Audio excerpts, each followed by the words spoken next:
교회의 체질을 개선하라, 교회의 체질을 개선하라라는 말씀으로 은혜 받도록 하겠습니다. 세계적인 보디빌더들이 있습니다. 이 육체의 건강을 뽐내고 자랑하는 많은 사람들이 있죠.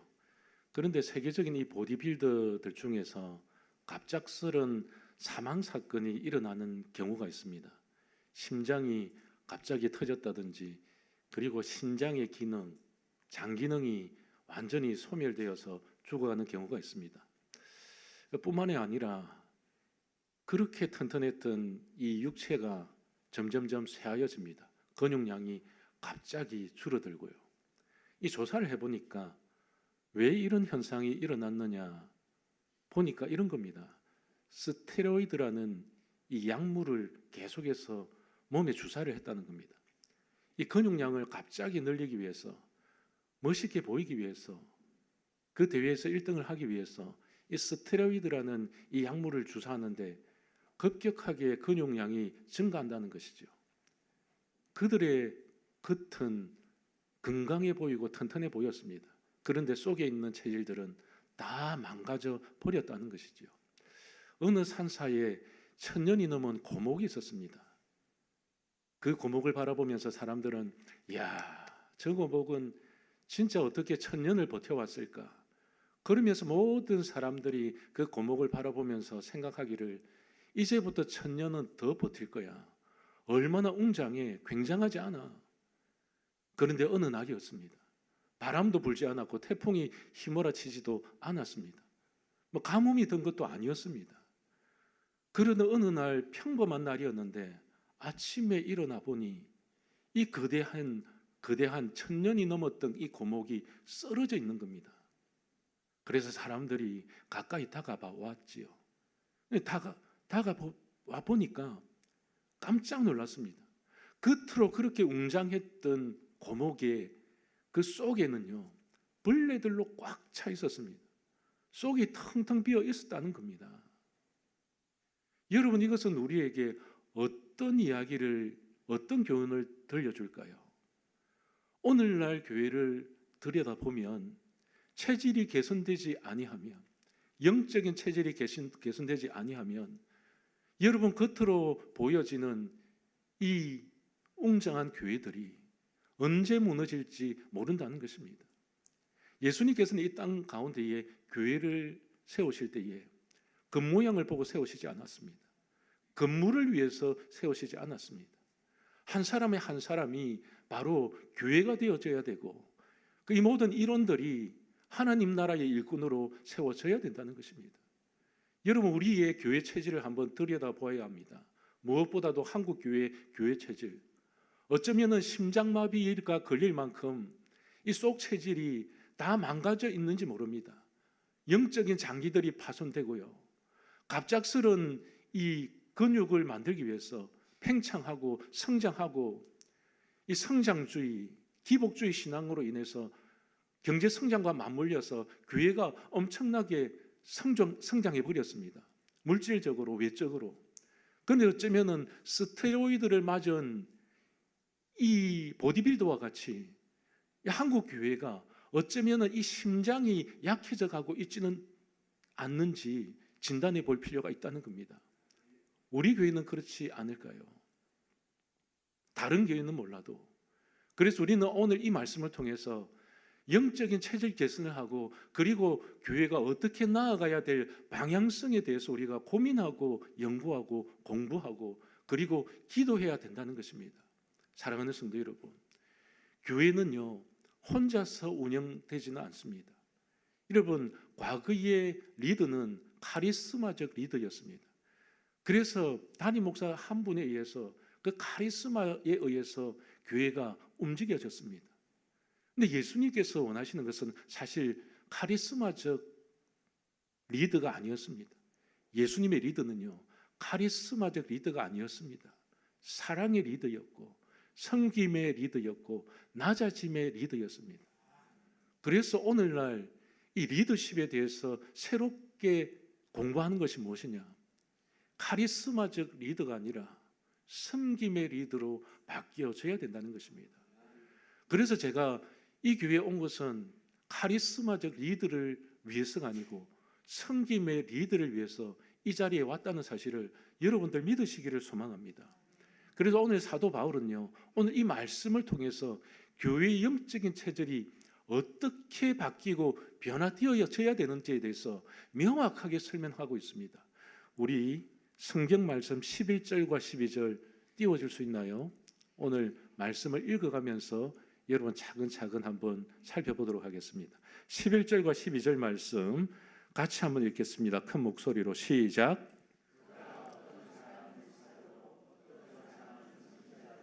어떤 사람은 복음 전하는 자로, 어떤 사람은 목사와 교사로 삼으셨으니 이는 성도를 온전하게 하여 봉사의 일을 하게 하며 그리스도의 몸을 세우려 하심이라. 아멘. 모든 일을 하게 하는 자가 누구일까요? 목사가 모든 일을 하는 것이 아니라 모든 일을 하게끔 코치하고 중보하는 사람이 바로 목사라는 것입니다. 목사는 여러 교회의 여러 일꾼들 중에 한 부분이라는 것이죠. 그런데 우리는 잘못 생각해서 이 수평적인 구조의 이 체질이었는데 한국 교회는 수직적인 계열로 수직적인 체질로 바꾸어 버렸다는 것입니다. 그래서 모든 공권력이나 모든 능력이 모든 사역의 범위가 어디로 축소되었느냐?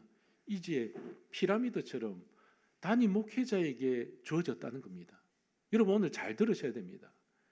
그런데 하나님께서 원하시고 주님께서 원하셨던 교회의 모습은 무엇이냐? 목사도 평신도도 수평적 구조 가운데서 체질이 개선되어져야 된다는 것입니다. 그러므로 목회자가 해야 될 일은 무엇이냐? 성도들을 세우는 일이라는 겁니다. 연약 환자를 세우고 말씀으로 가르치고 양육하고 눈물 흘리면 좀 닦아주고, 어떻게 보면은 목회자, 담임 목사라는 것은 가장 낮은 자리에서 섬김의 위치에 있는 것이 바로 담임 목사라는 겁니다. 여러분 이것이 교회의 체질이 되어져야 된다는 것이지요.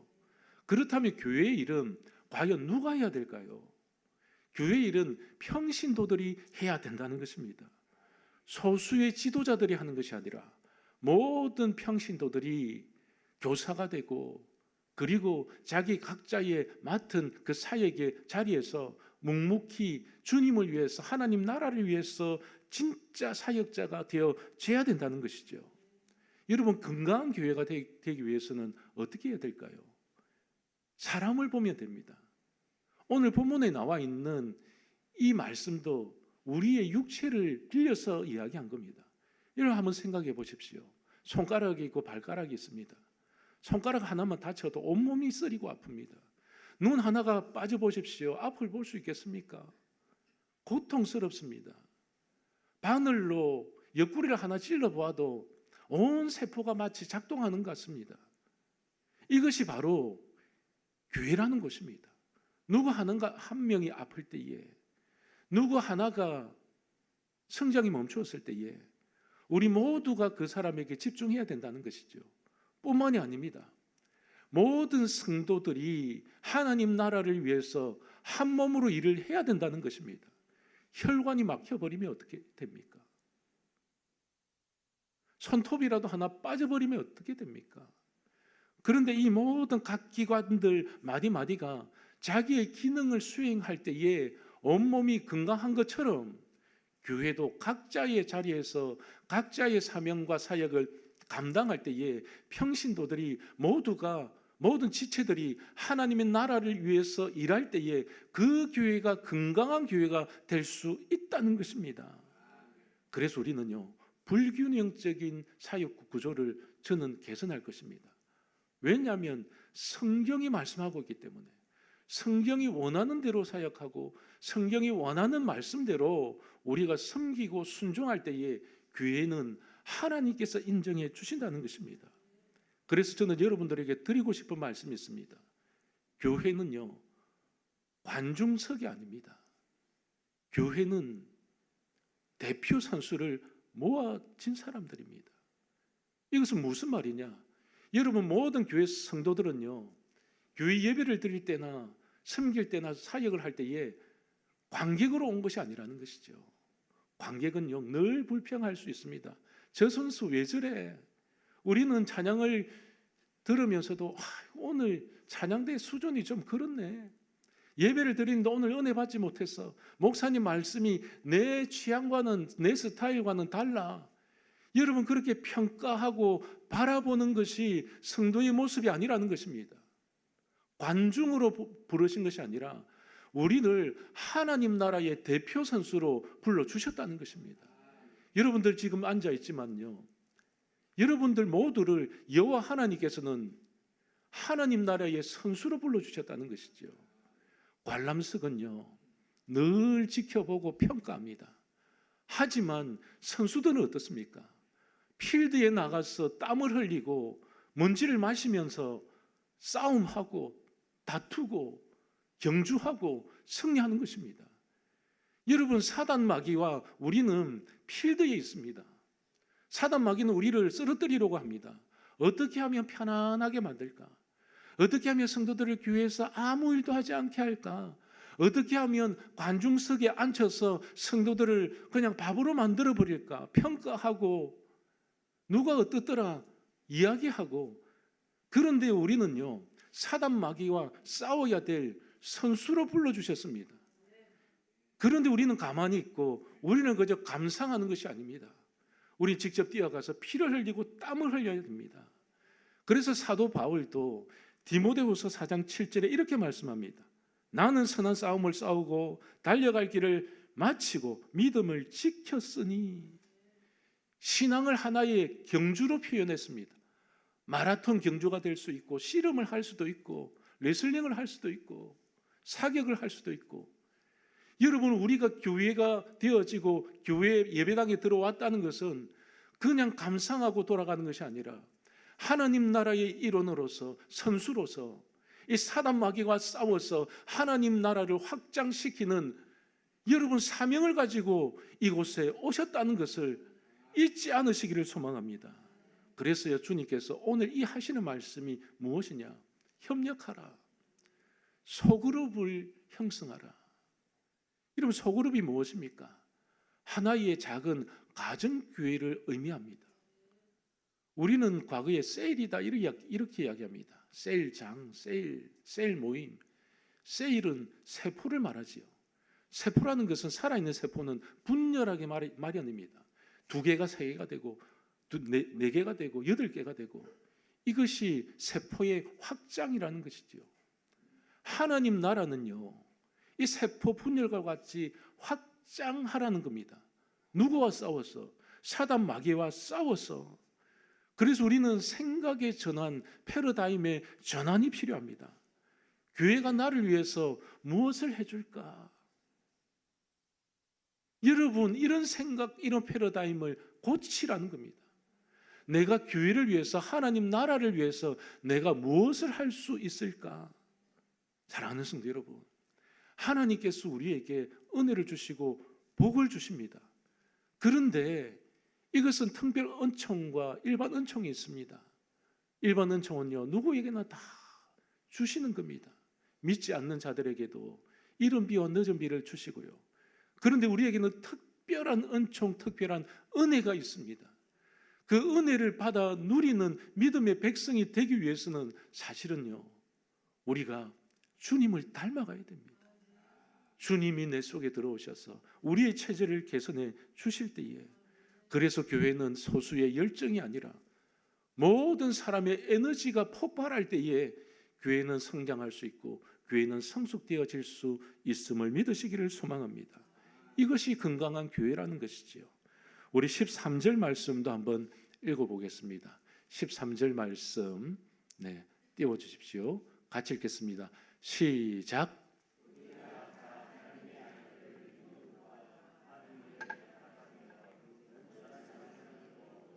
그리스도의 장성한 분량이 충만한 데까지 이르리니. 아멘. 여러분 이것은 무엇을 말하느냐? 그리스도 안에서의 관계성을 의미합니다. 교회는요 가족이라고 표현합니다. 가족은 관계성입니다. 자식이 지금 무엇을 하고 있는지, 어떤 고민을 하고 있는지, 부모가 어떤 생각을 하고 계획을 하고 있는지. 여러분, 대화가 되고 소통이 되지 않으면요, 작은 이 가정 안에서도 분열이 일어납니다. 매일 다투고, 형제들끼리도 마찬가지 아닙니까? 큰형, 작은형, 누나가 있고 동생이 있는데 몇 명 되지 않는 그지요 가진데도 불구하고 바람 잘 날이 없습니다. 왜 그럴까요? 소통이 되지 않으니까. 그 인생의 욕심 때문에 나누려고 하지 않으니까, 고집이 있으니까. 그래서 가정도 관계 형성이 되지 않고 소통이 되어지지 않으면 그 가정은 무너질 수밖에 없습니다. 그런데 교회도 똑같습니다. 교회도 하나의 가정 공동체입니다. 하나님께서 이 땅 가운데에 하나님의 손으로 직접 만드신 공동체 두 개가 있습니다. 그것이 바로 첫 번째 가정이고 두 번째가 교회입니다. 이것은 영적인 공동체라는 것입니다. 세상과는 다르다는 것입니다. 그래서 신앙의 관계 안에서 성장하고 건강한 교회는 성도들의 관계가 건강할 때에 이루어질 수 있다는 것입니다. 그래서 사도 바울은 오늘 말씀을 통해서 분명하게 우리에게 말씀합니다. 우리가 다 하나님의 아들을 믿는 것과 아는 일에 하나가 되어. 여기서 중심적인 말씀이 우리가 다, 이것이 교회의 특징이라는 것입니다. 다 하나님을 알아야 됩니다. 다 십자가를 져야 되고, 다 섬겨야 되고, 다 복음을 전해야 됩니다. 나 혼자만 빠질 수가 없습니다. 나는요 시간이 없는데요, 나는 건강이 없는데요, 나는요 지금 사업이 망했는데요, 나는요 우리 가정이 지금 형편이 없습니다. 내가 좀 형편이 나아지면, 내가 좀 돈을 벌면, 내가 좀 성공을 하면 주님의 나라를 위해서 일하겠습니다. 여러분, 그것이 이기적이라는 겁니다. 그것이 교회가 아니라는 겁니다. 진짜 교회는 어떻게 되느냐? 모두가 우리가 하나가 되어서 하나님을 섬기고 하나님의 일에 우리가 관심을 가져야 된다는 것입니다. 이것이 소그룹이라는 것이죠. 사랑하는 성도 여러분, 제가 지금 하고 싶은 것은 이제 이 성경에서 말씀하시는 소그룹입니다. 예수님께서 12제자를 세우셨는데 예수님께서 이 12제자의 발을 다 씻으셨지만 그들은 발을 씻기는 동시에 다 도망을 갔습니다. 제가 늘 이야기하지 않습니까? 이 녀석 발은 은삼십에 나를 팔고 도망갈 발이고, 저 녀석 발은 나를 3번이나 부인할 발이고, 이 녀석 발은 배 호디부를 걸쳐 있고 쏜살같이 도망갈 발이고. 여러분, 예수님께서 발을 씻기신 후에 여러분 어떤 마음이었겠습니까? 그런데 제자들이 다 흩어졌습니다. 도망갔습니다. 주님께서 십자가에 매달려 죽으시니까 희망이 꺾였고 소망이 사라졌습니다. 그런데 성령께서 임하여 주셨고, 그리고 예수님의 부활을 그들이 다시 목격했습니다. 그런데 그들이 다시 모여서 그들이 핍박과 순교자의 길을 걸을 수 있었던 실제적인 이유는 무엇일까요? 3년 동안 예수님의 가르침을 받았기 때문에, 3년 동안 한솥밥을 먹었기 때문에, 3년 동안 같이 눈물을 흘려보았고, 3년 동안 기적을 체험해 보았고, 3년 동안 교육을 받아보았고, 3년 동안 같은 공감대를 가지고 살아보았기 때문입니다. 그래서요, 그들은 주님을 잊을 수가 없었습니다. 그렇기 때문에 그들은 다시 일어설 수 있는 것입니다. 사랑하는 성도 여러분, 교회가 이렇게 되어야 됩니다. 예수님과 제자들의 그 관계성과 같이 여러분, 우리 교회 공동체가요, 성도가 서로, 목회자와 성도가 서로, 그리고 교회 공동체 모두가 예수님이 한 몸이 되어서, 예수님이 머리가 되어서 우리 모든 공동체가 좋은 관계를 유지할 때에 교회의 영적인 면역력이 생긴다는 것입니다. 사랑하는 성도 여러분, 여러분 겨울철이 되면요 면역력이 떨어집니다. 감기에 걸리고요. 이것은 면역력 때문입니다. 모든 사람은 면역력 부족으로 인해서 떨어집니다. 여러분 육체도 마찬가지고, 여러분 정신적인 것도 마찬가지입니다. 정신력이라는 거 있습니다. 정신력이 무엇일까요? 정신을 세워주는 면역력이 정신력 아닙니까? 여러분, 우리의 영성은 어디 있을까요? 영성의 깊이와 넓이는 어디서 나올까요? 그것은 저와 여러분들, 우리 성도들의 좋은 관계 가운데서 영적인 면역력이 생겨난다는 것입니다. 여러분, 미국에 이런 일이 있었습니다. 두 부부가 결혼해서 아이를 낳았는데 쌍둥이였습니다. 그런데 사실 28개월 미숙아를 낳았습니다. 야, 의료계에서는 살 수 없다는 진단을 내렸지요. 그래도 한번 살려보려고 인큐베이터에 1kg도 되지 않는 이 아이 둘을 따로따로 인큐베이터에 넣었습니다. 이 여자아이였는데요. 여자아이. 그런데 인큐베이터에 넣자마자 이 동생 아이는 잘 자랐습니다. 면역력이 있었습니다. 그런데 언니가 문제였습니다. 그때 이후로부터 이 아이가 제대로 된 호흡을 하지 못합니다. 기계에 붙들려서 약물에 의존해서 살아가고 있는데 이것도 이제는 더 이상 할 수 없는 지경에 놓였습니다. 아이가 죽게 되었습니다. 부모님의 마음은 상심했지요. 그런데 경험 많은 간호사가 이런 제안을 합니다. 지금 분리되어 있는 이 인큐베이터에 이 아이를 한 인큐베이터에 넣어보시면 어떨까요? 왜 사실은 따로 인큐베이터를 사용했냐면 간염의 위험성 때문에. 그래서 이 모든 것을 초월해서 한번 해봅시다. 그래서 부모님을 설득해서 한 인큐베이터에 두 아이를 넣어 놓았습니다. 그런데 기적이 일어났습니다. 건강했던 이 여자아이 동생이 점점 이 아이에게, 언니에게로 다가가서 팔로 꼭 안는 겁니다. 그때부터 이 언니의 심장이 더욱더 힘차게 요동치기 시작하고요. 혈관에 있는 피가 더 깨끗하게 돌아가고, 그리고 안정감을 누리게 됩니다. 정서적인. 그리고 이 두 아이가 건강하게 인큐베이터에서 나오게 되어집니다. 의료계에서는 이것을 가리켜서 기적의 허거다, 치료의 포옹이다. 사랑하는 성도 여러분, 교회가 무엇일까요? 교회는요, 성도들이 인큐베이터 안에 들어온 것과 마찬가지입니다. 누구 하나가 목숨이 경각에 달려있는 사람이 있습니다. 죄로 인하여서 죽을 사람이 있고 자살할 영혼도 있습니다. 내 인생 이 살아봐야 뭐가 되겠노? 영적인 면역력이 없어서 세상 속에서 이 모양 저 모양 살다가 패배하고 배신당하고, 여러분, 그런 사람들이 교회에 모이지 않습니까? 교회는요, 영적인 인큐베이터입니다. 안아줘야 되고, 생각해줘야 되고, 돌봐줘야 되고. 사랑하는 성도 여러분, 제가 그것을 하고 싶습니다. 2026년도부터 우리가 세워져야 될 교회는요, 인큐베이터 교회입니다. 안아주는 교회, 기적이 상식이 되는 교회, 눈물을 닦아주는 교회. 그래서 오늘 마지막 말씀이 그겁니다. 교회의 머리는 주님이시다, 예수님이시다. 사랑하는 성도 여러분, 교회의 머리는 이 담임 목사가 아닙니다. 교회의 머리는 제가 아닙니다.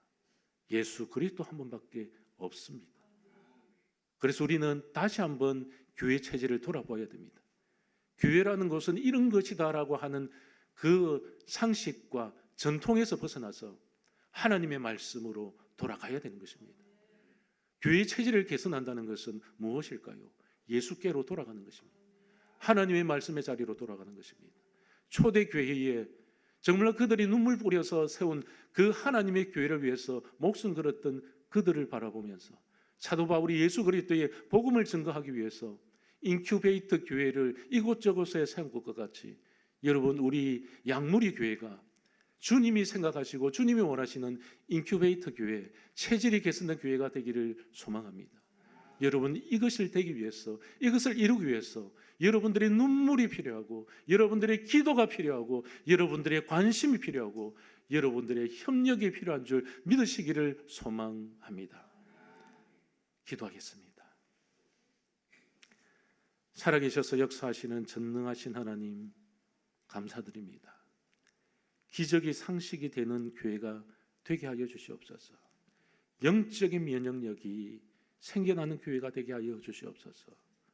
서로가 머리가 되기 위해서 달려가는 교회가 아니라 서로가 섬겨주는 낮은 자가 되기 위해서 밑으로 내려가는 성도들이 되게 하여 주시옵소서. 하나님, 서로의 관계가 아름답게 바뀌기를 소망합니다. 제자들이 예수님과의 그 끈끈한 우정과 관계와 영적인 관계 가운데서 이 제자들이 예수님의 그 사랑을 잊어버릴 수 없어서 그리하여서 자기의 목숨을 다 내어주고 예수 그리스도의 복음을 전한 것과 같이 우리 믿음의 백성들, 우리 양머리 교회 성도들이 이제는 예수님과의 관계가 원활하고 그리고 무엇보다도 주님의 사랑을 기억함으로 모두가 예수 그리스도의 십자가를 지는 것을 두려워하지 않는 믿음의 종들 되게 하여 주시옵소서. 하나님, 우리 양머리 교회가 인큐베이터 교회가 되기를 소망합니다. 손잡아주고 안아주고 눈물 닦아주고 시련도 같이 하고 그리하여서 제자들의 그 끈끈하였던 그 사랑 공동체와 같이 그리고 인큐베이터 안에서 언니를 끌어안았던 그 아이와 같이 서로 끌어안는 교회, 서로 반대의 자석이 오히려 끌어안는 것처럼 서로가 다름을 서로 끌어안을 수 있는 믿음의 백성들 다 되어질 수 있도록 주님 역사하여 주시옵소서. 감사를 드리며 예수님의 이름으로 기도드립니다. 아멘.